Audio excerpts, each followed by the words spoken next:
Hello students, আমি সুমন ভৌমিক চলে এসেছি তোমাদের জন্য নতুন একটা ভিডিও নিয়ে। আজকের ভিডিও 5th সেমিস্টার বার্ডওয়ান ইউনিভার্সিটির জন্য একটা নোটস ডিসকাশন আমরা করব। এবছরের জন্য ইম্পর্টেন্ট, মানে এবছর WB Yeats এর দ্য সেকেন্ড কামিং থেকে যাই আসবে 10 নম্বর, তোমরা মোটামুটি এই নোটটা লিখতে পারো। তো এটা জাস্ট তোমাদেরকে আমি একটা মানে পরীক্ষার জন্য প্রিপেয়ার করার মতো করে একটা নোট ডিসকাস করছি এবং তোমরা নোটটা পেয়েও যাচ্ছ, দেখো যদি কাজে লাগে। তো নোটটা হচ্ছে সিম্বলিজম অথবা অ্যালিগরিক্যাল পোয়েম অথবা হিস্টোরিক্যাল অ্যালিউশনস অথবা ক্রিশ্চিয়ান সিম্বলিজম অথবা ইমেজারি অথবা টাইটেল অথবা ইয়েটস অ্যান্ড কালেকটিভ কনসাসনেস অথবা ডিফাইন স্পিরিটাস মুন্ডি।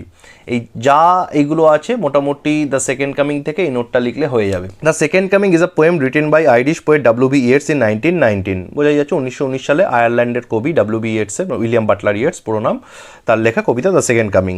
First published in the Dial ইন 1920। দ্য ডায়াল নামক ম্যাগাজিনে 1920 সালে পাবলিশ হয়েছিল। And afterwards included in his 1921 collection of verses Michael Robartes and the Dancer. তো এই যে কালেকশন অফ কবিতা মাইকেল রোবার্টেস অ্যান্ড দ্য ডান্সারে 1921 সালে এই কবিতাটাকে ইনক্লুড করা হয়েছিল।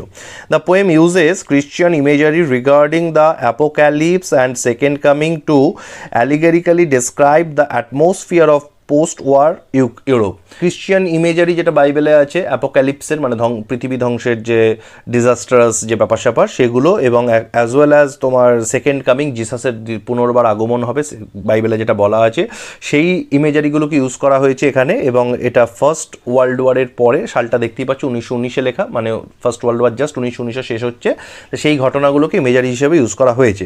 It is considered a major work of modernist poetry. এটাকে মডার্নিস্ট বা আধুনিক কবিতার একটা বড় কবিতা হিসেবে ধরা হয় আধুনিক যুগের কবিতাদের মধ্যে। And has been reprinted in several collections, এবং অনেকগুলো কালেকশনে পরবর্তীকালে এই কবিতাটাকে ইনক্লুড করা হয়েছে, including the Norton anthology of modern poetry. The Norton anthology of modern পোয়েট্রিতেও এই কবিতাটা আছে কালেকশন, কবিতা সংকলনে। The poem is rich with symbols and images. কবিতাটার মধ্যে অনেকগুলো ইমেজ এবং সিম্বলিজম আছে। আচ্ছা, ইমেজ আর সিম্বল জিনিসটা কি আশা করি জানো তোমরা, একবার বলে দিই। ইমেজ হচ্ছে শব্দ দ্বারা ছবি আঁকা, মানে একটা কিছু পড়ে যখন তোমার সেই ছবিটা মাথার সামনে চলে আসে বা মুখের সামনে তুমি বুঝতে পারো, just you can watch the scene actually by reading the lines, সেটাকে বলে ইমেজারি, শব্দ দ্বারা ছবি আঁকা। আর সিম্বল কি? সিম্বল হচ্ছে একটা প্রতীক দিয়ে যখন অন্য কিছুকে বোঝানো হয়। ফর এক্সাম্পল, একটা লাল যোগ চিহ্ন দেখলেই তোমার মাথায় অ্যাম্বুলেন্স আসবে, একটা বড় ক্রস দেখলে তোমার মাথায় জিসাস ক্রাইস্ট আসবে, একটা গোলাপ ফুল দেখলে তোমার মাথায় একটা ভালোবাসার কথা আসবে, একটা দুটো তলোয়ার ক্রস করে রাখা আছে দেখলে তোমার মাথায় একটা যুদ্ধের ঝঞ্ঝনা নিয়ে আসবে। দ্যাট ইজ সিম্বলিজম, যে একটা কিছু দেখে আর একটা কিছুকে মনে করা, একটা চিহ্ন দিয়ে অন্য বড় কিছুকে মনে করা, এটা সিম্বলিজম। তো কবিতার মধ্যে প্রচুর সিম্বল আর ইমেজ ইউজ করা হয়েছে। Its use of figure of speech and mythological hints make the poem a celebrated one। কবিতাটাকে মাইথোলজিক্যাল যে ব্যাপার স্যাপার ইউজ করা হয়েছে এখানে, ক্রিশ্চিয়ান মাইথোলজি, সেটা কবিতাটাকে জনপ্রিয় করেছে। হেয়ার Yeats uses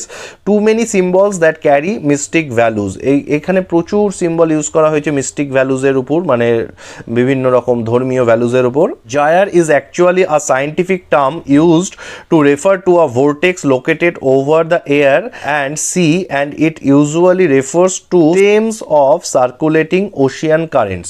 তো এখানে যে জায়ার শব্দটা ইউজ করা হয়েছে, মানে যে ঘূর্ণি যেটাকে বলা হচ্ছে, সেটাও একটা তোমার ক্রিশ্চিয়ান সিম্বলিজমের মধ্যে পড়ে, যেটাতে একটা ভোর্টেক্স বা ঘূর্ণাবর্ত বোঝায় যেটা দিয়ে, ঠিক আছে। লোকেটেড ওভার দ্য এয়ার, বাতাসের উপরে যে ঘূর্ণাবর্ত, অ্যান্ড সি, সমুদ্রের উপরে যে ঘূর্ণাবর্ত, and it usually refers to systems, এটা একটা সিস্টেমকে বা পদ্ধতিকে বোঝায়, অফ সার্কুলেটিং ওশিয়ান কারেন্ট, যেখানে সমুদ্রে বা মহাসাগরের ঘূর্ণি তৈরি হয়, জায়ার শব্দটা।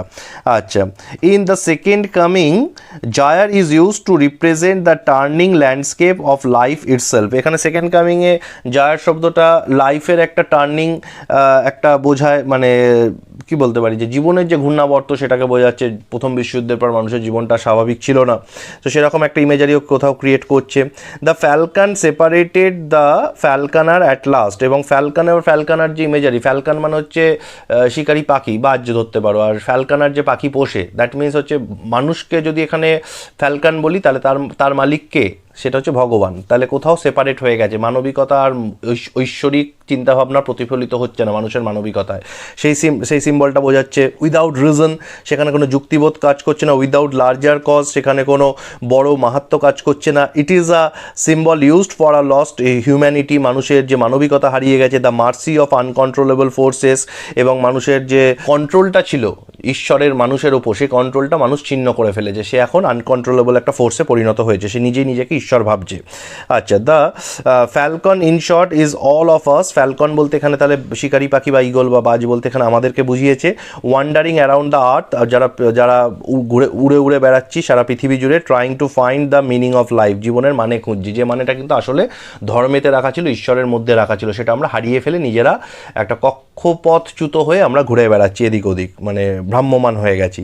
The falconer is a symbol that may represent God. Falconer বলতে ভগবানকে এখানে বোঝাচ্ছে। After world war one, first world ওয়ারের পর, the falcons that are the greedy human beings, falcon বলতে এখানে লোভী মানুষ আমাদেরকে বোঝাচ্ছে। Go beyond the control of their lord, ভগবানের কন্ট্রোলের বাইরে আমরা বেরিয়ে গেছি। The blood dimmed tide loosed upon the world is a symbol that represents overwhelming violence. যে লাইনটা আছে দ্য ব্লাড ডিম টাইড, এটা বলতে মানে ব্লাড ডিমড টাইড হচ্ছে রক্ত দ্বারা আমাদের যে বাঁধা ছিলাম আমরা, সেটা লুজ হয়ে গেছে, রক্তের সম্পর্কগুলো লুজ হয়ে গেছে এবং ভায়োলেন্সের আমরা আশ্রয় নিয়েছি, অ্যান্ড কেওস, আমরা একটা বিশৃঙ্খলার আশ্রয় নিয়েছি। The sphinx represents the barrier of the riddle like prophecies that the narrator is trying to unwind. Sphinx আমরা জানি ওই মানব এবং সিংহের সংমিশ্রণের দেখতে একটা বডি, সেটাকে স্ফিংস বলে। সেখানে যেন কোথাও মানে মানুষের মাথা এবং বডিটা সিংহের, তো এরকম একটা স্ফিংস বলা হয়। সেখানেও যেন ন্যারেটার কোথাও একটা এখানে বলতে চেয়েছেন একটা সেই রিডল, একটা ধাঁধা, যেটা ইডিপাসে আমরা পড়েছিলাম, সেরকম যেন একটা ধাঁধা মানুষের সামনে এসছে, সেটা ওপেন হবে। The creature in between the narrator and the answers he is looking for. এখানে এই স্ফিংস যেন ন্যারেটার যে উত্তরটা খুঁজছে, স্ফিংসও যেন সেই উত্তরটার মাঝখানে একটা ব্রিজ তৈরি করছে, সেও উত্তরটা খুঁজছে যে এরপর কী হবে, হোয়াট নেক্সট। কারণ প্রথম বিশ্বযুদ্ধে মানুষ আর মানুষ নেই, এরপর কী হবে সেই উত্তরটা যেন খোঁজা চলছে। He is mystified by what was being happening around him, চারপাশে যা হচ্ছে তাতে একটা রহস্য তৈরি হয়েছে। But he believes that it is not all accidental and he is trying to find clues in the seemingly inexplicable events that have been occurring around him. তো narrator যেন এখানে আমাদের গল্পের যে কবি, অ্যাকচুয়ালি ন্যারেটার, তিনি একটা সব কিছু এমনি এমনি ঘটেছে বিশ্বাস করছেন না, এর পিছনে একটা কারণ আছে এবং পরের কারণটাতে কি হবে, what next, what is the cause behind it, এটা তিনি খুঁজছেন এবং তিনি একটা যেন ক্লু পাচ্ছেন পুরো ব্যাপারটাতে। In mythology sphinxes often delivered riddles, মাইথোলজিতে আমরা দেখি স্ফিংসরা এসে কোনো ধাঁধা দেয়, যেরকম ইডিপাসকে দিয়েছিল। And would sometimes often kill those who could not answer the riddle, এবং যারা উত্তর দিতে পারে না তাদেরকে মেরে ফেলা হয়। ইন দ্য পোয়েম, এই কবিতাতেও, the poet is asking what rough beast is emerging, যে এই রাফ বিস্টটা সেটা কোন দিকে যাচ্ছে, সেটা কি হচ্ছে, এরপরে কি হবে, কবি সেই প্রশ্নটাই করেছেন। What is this rebellious world in future going to look like, এবং ভবিষ্যতের পৃথিবীটা, এই বিদ্রোহী পৃথিবীটা কেমন দেখতে লাগবে, সেই প্রশ্ন কবি করেছেন। The Spiritus Mundi is according to the speaker in the second coming the source bizarre vision involving the sphinx with its slowly moving thighs. এখানে স্পিরিটাস মুন্ডি বলতে এই কবিতাতে দ্য সেকেন্ড কামিংয়ে একটা ভিশন বুঝিয়েছেন, কবির একটা স্বপ্ন বুঝিয়েছে, যেখানে এই স্ফিংসরা স্লোলি তার মোটা মোটা থাই দিয়ে থপথপ করে এগিয়ে গিয়ে যাচ্ছে। অ্যাংরি বার্ডস অ্যান্ড অ্যাপোক্যালিপটিক মোড, এবং আকাশে পাখিরা উঠছে যে স্ফিংস কাউকে মারবে এবং তাকে খাবে বলে একটা ধ্বংসাত্মক মুড এখানে আসছে। By the spiritus mundi the world soul is represented through a vision, এখানে একটা ওয়ার্ল্ড সোল, একটা বিশ্ব আত্মার কথা বলা হয়েছে এই ভিশন, এই স্বপ্নের দ্বারা। To understand what Yeats means by this, এখানে ইয়েটস এটা বলতে কি বুঝিয়েছেন, the best place to look might be in the works of another famous 20th century thinker Carl Jung, who shared Yeats's interest in the idea of a collective consciousness which he called an oversoul. এখানে আমরা যদি স্পিরিটাস মুন্ডি বুঝতে যাই, আমাদেরকে 20th century philosopher curl জাংয়ের ফিলোসফিটা বুঝতে হবে, যিনি ইয়েটসের এই স্পিরিটাস মুন্ডিটা নিয়ে আলোচনা করেছিলেন। তিনি বলেছিলেন এটা একটা এই যে স্পিরিটাস মুন্ডি, এটা বলতে একটা ওভারসোলকে উনি বুঝিয়েছেন, মানে বিশ্ব আত্মাকে তিনি বুঝিয়েছেন Yeats. Jung took the phrase oversoul from an essay by Ralph Waldo Emerson.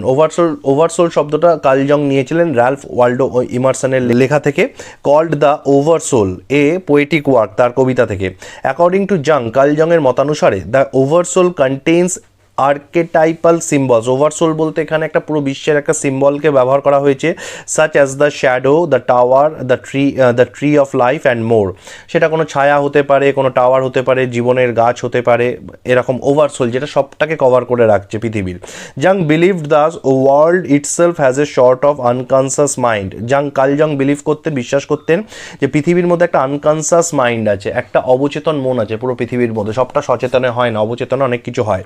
The oversoul is similar to Yeats idea of Spiritus Mundi. এবং কার্ল জাংয়ের এই যে স্পিরিটাস মুন্ডি বলতে যে ওভারসোলটা বুঝিয়েছেন সেটাই হয়তো এই যে ওয়ার্ল্ড স্পিরিটটাকে ইয়েটস তার ভিশনে দেখেছিলেন। One aspect of this universal mind, এই যে সার্বজনীন যে মন, সারা পৃথিবীর একটাই যে আত্মা বা মন, সেটা ইয়েটস আলোচনা করেছেন ইন জাংস ওপিনিয়ন, জাংয়ের ভাষাতে, কার্ল জাংয়ের ভাষাতে, was the concept of A universal memory. এটা একটা ইউনিভার্সাল মেমোরির কনসেপ্ট, একটা সার্বজনীন যে স্মৃতি সেটার একটা কনসেপ্ট, একটা ধারণা। এ কালেকটিভ রিকালেকশন, একটা সামগ্রিক সব কিছুকে মনে রাখা, দ্যাট অল পিপল শেয়ার, যেটা আমরা একে অপরের সঙ্গে শেয়ার করি। Yeats also believes that we all inherited a common memory. Yeats বিশ্বাস করতেন, WB ইয়েটস, যে আমাদের কমন মেমোরিটা একই, কম বেশি একই ধরনের কথা আমরা সবাই মনে রাখি, আর কম বেশি একই ধরনের কথা আমরা ভুলতে চাই।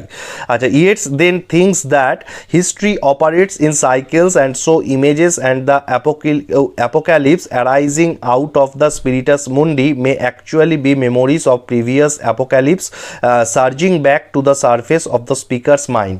এবং ইয়েটস এখানে কোথাও একটা বলছেন, যেন বলতে চেয়েছেন যে অ্যাপোক্যালিপস যেটা আসে সেটা আগের অ্যাপোক্যালিপসের যে সূত্র সেটা ধরেই আসে, কারণ তার দুটো অ্যাপোক্যালিপস বা দুটো ধ্বংসাত্মক যে ঘটনা, তার মাঝখানে মানুষ যে ভুলভ্রান্তি করেছে, যা করেছে, সেটার একটা সূত্র ধরেই আর একটা আসে, মানে একটার সঙ্গে আর একটা পুরোপুরি হিউম্যান মাইন্ডে রিলেটেড থাকে।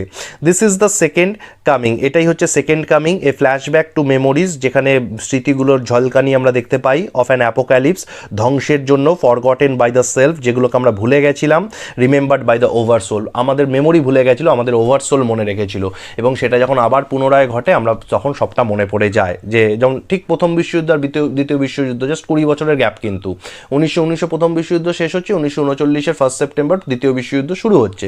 এই 20 বছরটাই কিন্তু কারণ দ্বিতীয় বিশ্বযুদ্ধ ঘটার, প্রথম বিশ্বযুদ্ধ থেকে দ্বিতীয় বিশ্বযুদ্ধ, ঠিক সেরকম একটা ধ্বংসাত্মক ঘটনা আর একটা ধ্বংসাত্মক ঘটনার মাঝের সময়টাই কারণ, যেটাকে আমরা মেমোরি ওয়াইজ ভুলে যাই, আমাদের সোল মনে রাখে যে কেন জিনিসটা ঘটছে। আচ্ছা, where Jung was more interested in psycho analysis, তো কার্ল জাং ছিলেন ফিলোসফার, তিনি সাইকো অ্যানালিসিস বা মানসিক যে পর্যবেক্ষণে বেশি বিশ্বস্ত ছিলেন। Yeats was more interested in the ontological and poetic implications of these ideas. WB Yeats অনেক বেশি ইন্টারেস্টেড ছিলেন জিনিসগুলোর পোয়েটিক ইমপ্লিকেশনের, মানে হচ্ছে তার কাব্যিক দিকটাকে বোঝার, অফ দিস আইডিয়াস, এই আইডিয়াগুলো, ধারণাগুলোর। And out of this interest rose the second coming, এবং এখান থেকে দ্য সেকেন্ড কামিং কবিতাটার জন্ম।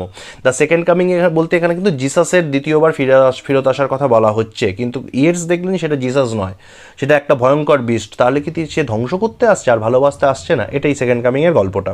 The words the second coming and the references of the word Bethlehem, এখানে সেকেন্ড কামিং শব্দটা এবং বেথেলহেম শব্দটা দুটোই কিন্তু বাইবেলের শব্দ, মাথায় রেখো। বেথেলহেমে জিসাসের জন্ম হয়েছিল, সেকেন্ড কামিং জিসাসের পুনর্বার ফেরত আসার কথা বলা হয়েছে বাইবেলে। আর highly suggestive towards Christian mythology, পুরোপুরি ক্রিশ্চিয়ান মাইথোলজি থেকে নেওয়া, বাইবেল মানে mythology. The probability of something revolutionary to come in near future, যে একটা কোনো কিছু, একটা বৈপ্লবিক কিছু কাছাকাছি সময়ে ঘটবে, সেই সম্ভাবনাকে বোঝানো হচ্ছে, হ্যাজ বিন সাজেস্টেড, সেটাকে বলা হয়েছে বাই দোজ ওয়ার্ডস, এই শব্দগুলো দিয়ে। দ্য ওয়ার্ডস প্লে, যে শব্দের খেলা ইয়েটস সাহেব করেছেন, ইমেজারি অ্যান্ড সিম্বল, ইমেজ এবং সিম্বল ব্যবহার করেছেন।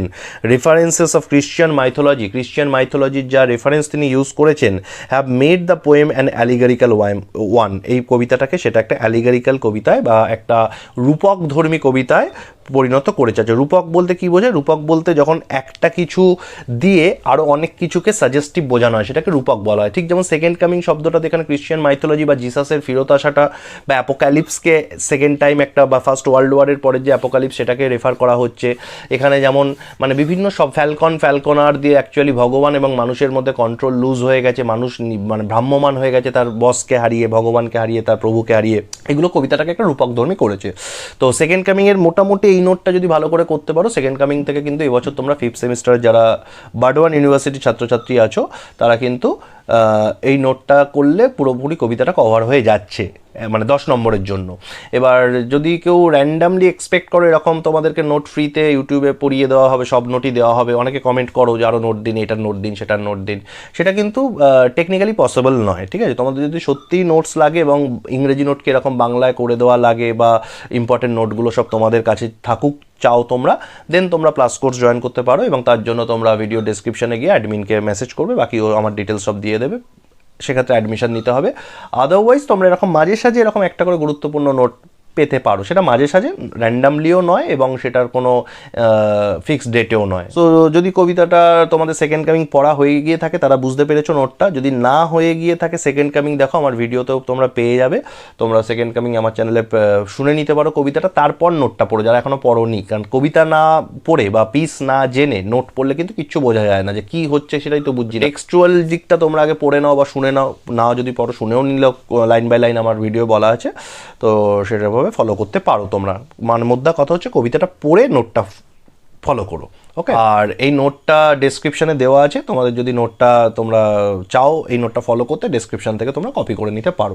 ভিডিওটা এতটাই রাখছি, ভিডিওটা ভালো লাগলে লাইক শেয়ার করতে পারো এবং যারা এখনও চ্যানেল সাবস্ক্রাইব করোনি পারলে করে দিও। তাড়াতাড়ি দেখা হবে, থ্যাংক ইউ।